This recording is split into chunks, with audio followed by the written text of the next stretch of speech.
Hi folks, Mike here from Random Acts of Cooking, and hope you're having a happy Easter quarantine. Anyway, still gotta eat. I found a super deal at the grocery store for some prime rib roast, so let me show you what I'm gonna attempt to do with it. Alright, at Local Fries they had choice ribeye roast. It's an end cut. Normal price, I don't know if you can read it, is $43.62, $14.99 a pound, but I got it for $4.97 a pound, and total cost was only $14.46. This is, like I said, this is almost 3 pounds, so I couldn't pass it up. Okay, this is what my ribeye roast looks like. It's got the bone in it. I don't know if you can see it, but there's at least one bone right there. That's a pretty good sized chunk of meat for me. What I thought I would season it with this time is got this at Costco, Buttery Steakhouse. It's got salt, onion, garlic, butter flavors, spices, bell pepper, parsley. Anyway, it's got some stuff in it. It smells pretty good. And this is going to be a few hours away from cooking. So I guess you could say I'm going to kind of like let this seasoning soak in for a while. Maybe call it a dry age with seasoning.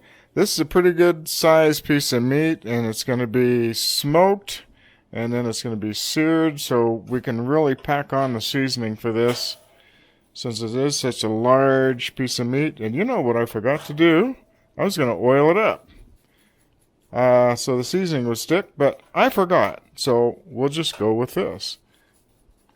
Since it's going to sit here for a few minutes, maybe a couple of hours anyway, we'll soak up some seasoning. Alright, that's it for now. See you in a few hours. Alright folks, it's windy out here and it's still kind of cool. It's about 50 degrees outside. Got the Weber kettle set up. Indirect. I got my some hickory wood in here. I got my drip pan. I have the slow and sear already installed. Got water in the water tray. We're going to cook this around 325, 350 until the internal temperature gets up to 120, 125. Anyway, let's get it on there and get started. Also, I have a drip pan underneath the roast there, so I can kind of keep the drippings and make a sauce later if that works out for me. Get the probe stuck in here towards the middle of it. Alright, there we go till it's, I don't know, maybe get up to about 100, and then I'll check it, and then we'll see what we ended up with so far. Okay, we have hit 125 degrees internal. That's what it looks like. So let me get this off of here. I'm just going to ramp it up a little bit, and then I'm going to get the Caveman warmed up so we can get a really good sear on this. Alright, we have our Caveman warming up here. Actually, it's already warm. Doesn't take long. Like I said, it's really windy out here. I don't know if it's in the shot, but I have a couple of pieces of cement board on the sides over here to help keep the wind from taking all the heat out of here. So anyway, we have our ribeye roast. I'm going to put that on the, well, I can't fit it on the top shelf, it's too thick. So we'll put it on the second shelf. We can get a really good crust on that. Been in there just a little over 1 minute.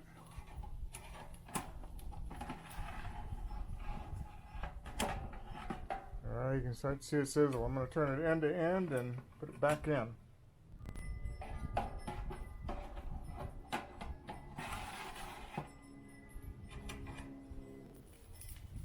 Alright, it's been another minute.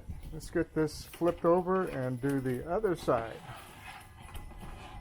Oh, if you see, look at that.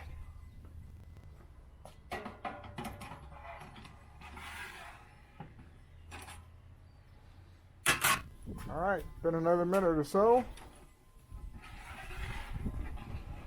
I'm just going to flip this end to end. Give it another minute.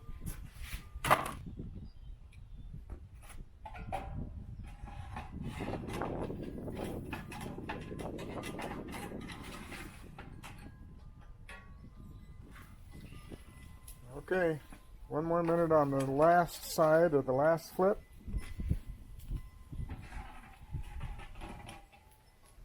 There we go. Let's get that inside, wrap it up, let it rest. Okay, here we are, the great unveiling. I checked the internal temperature as soon as I brought it in, and it was about 131, 132 internal, which is medium rare, which is what I was looking for. It's been sitting here for almost 10 minutes. Let me see what we are now here.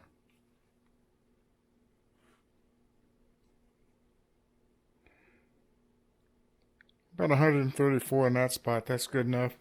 So that's good for me. Now there's the bone on this side, so I'm just going to cut right smack in the middle.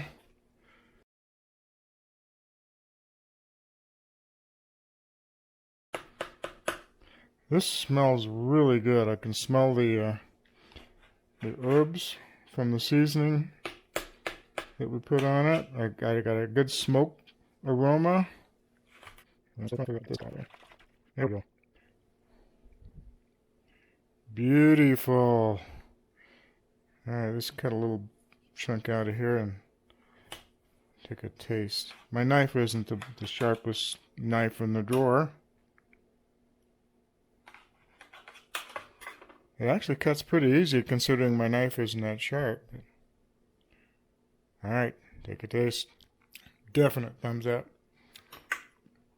You know what might not be the most expensive cut of meat in the cabinet? Still tasty, pretty tender, plenty juicy. Like the flavor of the char. Got the seasoning in it. Got the smoky flavor. Cooking it on the Weber. This is pretty good. Since I'm the only one that eats the red meat here, I gotta figure out how to dole this out. Get maybe 3 or 4 days worth of meals out of this. So anyway, we'll cut this up, get it ready for the rest of the dinner, which is just going to be some potatoes and some veggies, and chow down.